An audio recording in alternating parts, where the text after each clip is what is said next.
নমস্কার বন্ধুরা, লিটনের হোমকুক চ্যানেলে সবাইকে স্বাগত। আশা করি আপনারা সবাই ভালো আছেন।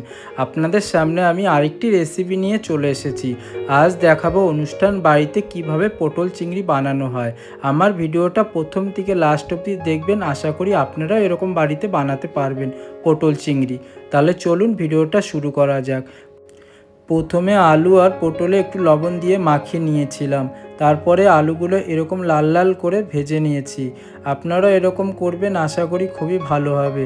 আলুগুলো ভেজে নেওয়া হয়ে গেছে, তারপরে পটলগুলো ভেজে নিচ্ছি। এখানে 600 লোকের আয়োজন ছিল, তাই আমি 600 লোকের পটল চিংড়ি বানানোর জন্য 25 কেজি মতন পটল নিয়েছি আর 15 কেজি আলু নিয়েছি। লাল লাল করে পটলগুলো ভেজে নিচ্ছি। আপনারাও এরকম লাল লাল করে ভেজে নেবেন।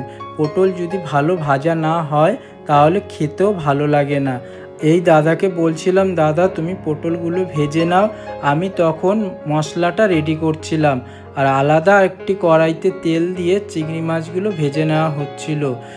এখানে 12 কেজি মতন চিংড়ি মাছ আছে। চিংড়ি মাছের উপর দিয়ে একটু সামান্য পরিমাণে লবণ আর একটু হলুদ গুঁড়ো দিয়ে দেওয়া হলো। আর পটল চিংড়ি বানানোর জন্য অবশ্যই চিংড়ি মাছটা ভালো করে ভেজে নিতে হবে। আপনারাও এরকম বাড়িতে করলে ভেজে নেবেন অবশ্যই। চিংড়ি মাছটা ভাজার সময় চিংড়ি মাছ থেকে জল বেরিয়ে গেছে। যতক্ষণ জলটা না টানবে ততক্ষণ চিংড়ি মাছ নামানো যাবে না। এই দেখুন জলটা এখন টেনে গেছে, চিংড়ি মাছ থেকে তেলও ছেড়ে দিয়েছে। তাই এখন আমি চিংড়ি মাছটা একটি পাত্রে নামিয়ে নিচ্ছি।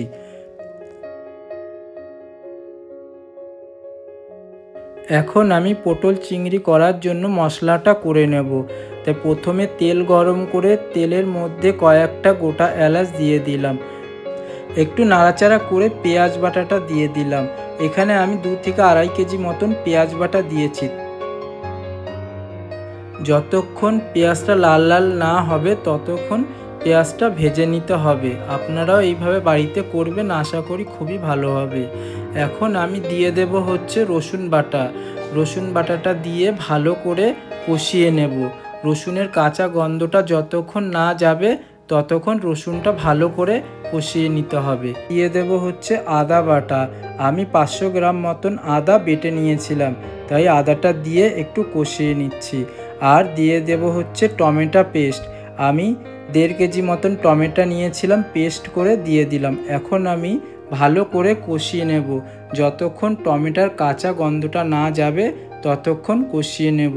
ভালো করে নাড়ি চাড়িয়ে নেব, কারণ যেন মশলাটা না লেগে যায়। আর একটি পাত্রে আমি চাল মগজ বাটা, পোস্ত বাটা এবং টক দই আমি ঢেলে নিয়েছি, কারণ কি পটল চিংড়িতে দেব বলে। আলাদা একটি পাত্রে আমি সব মশলাগুলো ঢেলে নিয়েছি, কিন্তু পরিমাণটা আপনাদের দেখাতে পারিনি, আমি বলে দিচ্ছি। 150 গ্রাম মতন লঙ্কার গুঁড়ো, 150 গ্রাম জিরার গুঁড়ো, 150 গ্রাম ধনের গুঁড়ো এবং 50 গ্রাম মতন হলুদ গুঁড়ো গামলায় ঢেলে নিয়ে আমি একসাথে এই মশলাতে দিয়ে দিলাম। এবার সামান্য পরিমাণে একটু জল দিয়ে মশলাটা ভালো করে কষিয়ে নেব, কারণ কি তলায় যেন পুরো না লাগে। তারপরে দিয়ে দেব হচ্ছে টমেটো সস। টমেটো সসটা দিয়ে একটু নাড়াচাড়া করে নেব। তারপরে দিয়ে দিলাম হচ্ছে আমুল দুধের গুঁড়ো। আপনারা চাইলে গুলিও দিতে পারেন, আমি গুঁড়ো দিয়ে দিয়েছি।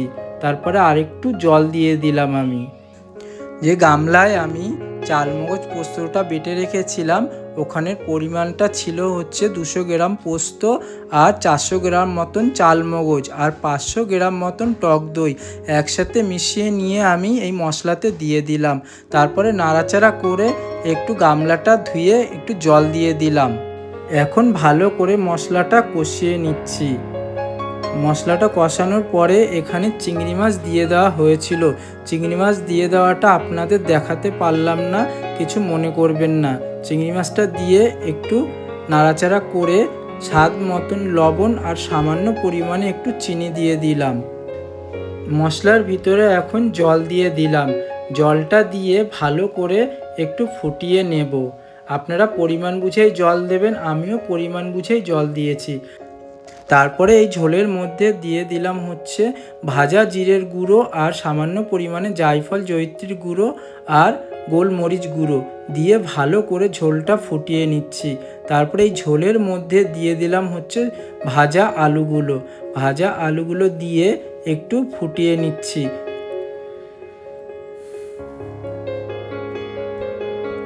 ভালো করে একটু নাড়াচাড়া করে এই ঝোলে দিয়ে দেব ভাজা পটলগুলো। আর দেখুন বন্ধুরা কত সুন্দর কালার এসছে। এখন দিয়ে দিলাম হচ্ছে ভাজা পটলগুলো। ভাজা পটলগুলো দিয়ে একটু ভালো করে নাড়াচাড়া করে দেব। এখন ভালো করে এই পটল চিংড়িটা একটু ফুটিয়ে নেব। একটু নাড়াচাড়া করে দিচ্ছি। তারপরে এখন দিয়ে দেব হচ্ছে কাঁচা লঙ্কা বাটা। অবশ্যই কাঁচা লঙ্কা বাটাটা ঝোলে দেবেন। কাঁচা লঙ্কা বাটাটা দেওয়ার পরে আরও কিছুটা সময় পটল চিংড়িটা ফুটিয়ে নিতে হবে।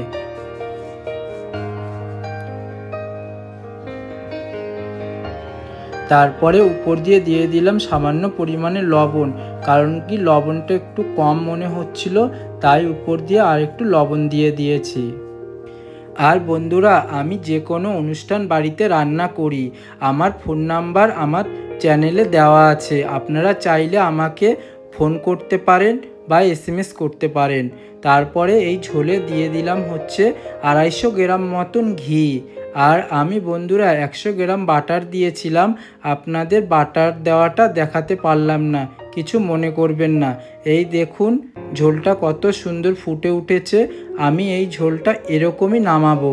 তারপরে উপর দিয়ে একটু ভাজা জিরের গুঁড়ো দিয়ে দিয়েছি, আর দিয়ে দিয়েছি গরম মশলার গুঁড়ো দিয়ে ভালো করে নাড়াচাড়া করে নিলাম। দেখুন পটল চিংড়িটা কত সুন্দর হয়েছে। আমি এখন পটল চিংড়ি দুটো গামলায় নামিয়ে নেব। বন্ধুরা, আমার পটল চিংড়ি রেসিপি আপনাদের কেমন লেগেছে অবশ্যই কমেন্টের মাধ্যমে আমাকে জানাবেন। আর বন্ধুরা, আপনাদের কাছে আমার অনুরোধ রইল, আপনারা সাবস্ক্রাইব করতে ভুলবেন না। অবশ্যই আমার চ্যানেলটি সাবস্ক্রাইব করবেন, লাইক শেয়ার করবেন।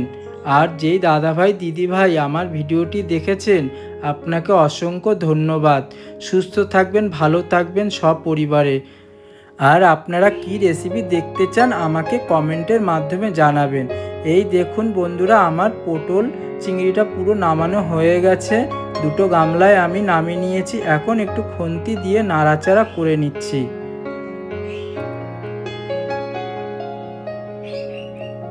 এইভাবে ভালো করে খুন্তি দিয়ে নাড়াচাড়া করে একটু ডাবু হাতাটা দিয়ে চেপে চেপে দিলাম। সুস্থ থাকবেন, ভালো থাকবেন।